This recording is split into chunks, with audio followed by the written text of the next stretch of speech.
మీరే చెప్పినారు బోనస్ ప్రస్తావన నేను చేయలేదు, మీరే చేసినారు, మీ సభ్యులే చేసినారు. 2183 రూపాయల బోనస్ అని చెప్పి మేనిఫెస్టోలో పెట్టింది మీరు.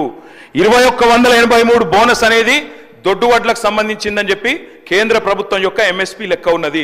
బోనస్ ఇస్తామని చెప్పింది దొడ్డు వడ్లకు, ఇవాళ మాట్లాడుతున్నది మాట తప్పి చెప్తున్నది సన్న వడ్లకని. ఇచ్చిన బోనస్ 700 కోట్లు. మళ్ళీ అదే చెప్తున్నా సార్, నేను వాళ్ళు అడ్డమైన మాటలు మాట్లాడచ్చు, మేము మాట్లాడద్దా సార్? వాళ్ళు ఏది పడితే అది మాట్లాడచ్చు, మంత్రులు కూడా నోటికి వచ్చినట్టు మాట్లాడచ్చు, మేము వివరణ కూడా ఇవ్వద్దా?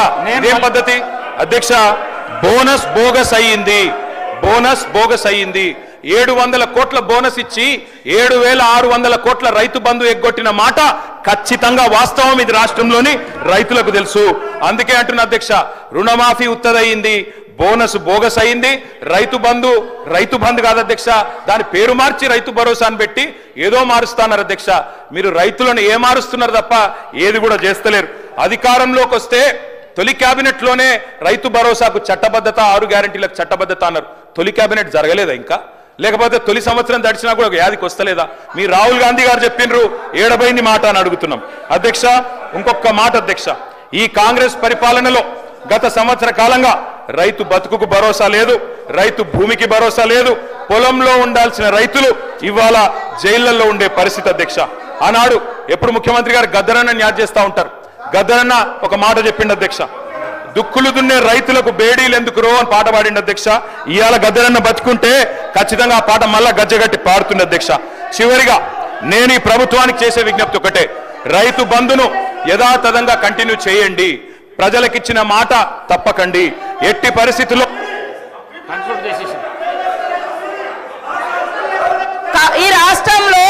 ఈ రాష్ట్రంలో రైతులకు బేడీలేసిన చరిత్ర ఈ పార్టీ బీఆర్ఎస్ పార్టీకి ఉంది అధ్యక్ష. ఆ రోజు సన్న వడ్లేస్తే ఊరే అన్నది మీరు. ఇవాళ కౌలు రైతుల గురించి గొప్పగా మాట్లాడుతున్నారు.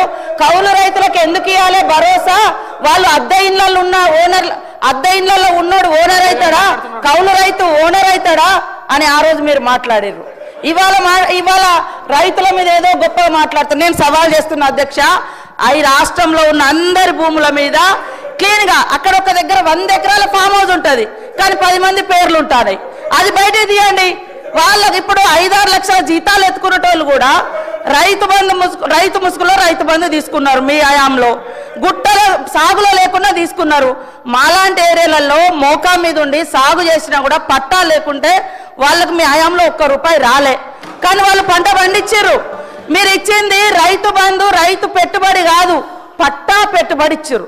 పట్టా ఉంటేనే ఇచ్చారు ఆ రోజు, కానీ కౌలు రైతులకు ఇయ్యలే, చిన్న సన్నకారు రైతులు పట్టా లేనటువంటి వాళ్ళకి ఇయ్యలే. అదేవిధంగా రైతు రుణమాఫీ గురించి గొప్ప చెప్తున్నారు. మీరు అనేక మందిని మీరు చేసినటువంటి రుణమాఫీ వడ్డీ మాఫీ అయింది, రుణమాఫీ కాదు అది వడ్డీ మాఫీ. ఆ వడ్డీ మాఫీలో కూడా మీరు అనేక మందికి రైతులకు నిబంధనలు పెట్టడంతో చాలా మంది ఈ నిబంధనల మూలంగా మేము ఇచ్చినటువంటి రుణమాఫీలోకి కూడా కొంతమంది రెన్యువల్ కానేటువంటి పరిస్థితి వాస్తవం. అలాంటి వాళ్ళే ఆగింది.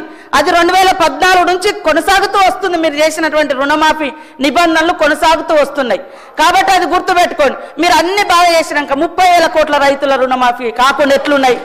మీరు అన్ని రైతులను రాజులను చేసిర్రు, రైతు బంధు ఇచ్చిర్రు, అన్ని చేసినాక మళ్ళీ 30,000 కోట్ల రూపాయలు వాళ్ళ మీద ఎందుకు భారమైంది?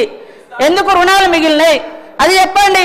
కాబట్టి ఇవాళ కేటీఆర్ గారికి ఒకటే అడుగుతున్నా, మీరు 10 ఏళ్లలో భూమి లేనటువంటి ఒక్క పేదింటి బిడ్డలకు మీరేమిచ్చారు?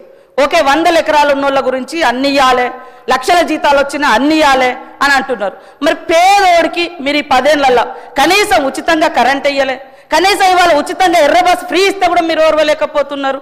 అదేవిధంగా వాళ్ళకి 10 ఏళ్లలో ఏమి ఇచ్చిర్రు? భూమి లేని వాళ్ళకి ఏమి ఇచ్చారు? మేము ఇప్పుడు భరోసా కింద 12,000 రూపాయలు పెట్టినాం, ఉచితంగా కరెంట్ ఇస్తున్నాం. వాళ్ళ ఆర్థిక భారాన్ని తగ్గించడం కోసం, కుటుంబ భారాన్ని తగ్గించడం కోసం పేదింటి బిడ్డలకు, ఆడబిడ్డలకు 500 గ్యాస్ చేసినాం. మీరు ఎందుకు చేయలేదు? మరి మేము ఉచితంగా బస్సు పెడితే గగ్గోలు పెడుతున్నారు, ఉచితంగా 200 యూనిట్ల కరెంట్ ఇస్తే గగ్గోలు పెడుతున్నారు. కాబట్టి మీ వైఖరి ఏందో స్పష్టం చేయండి.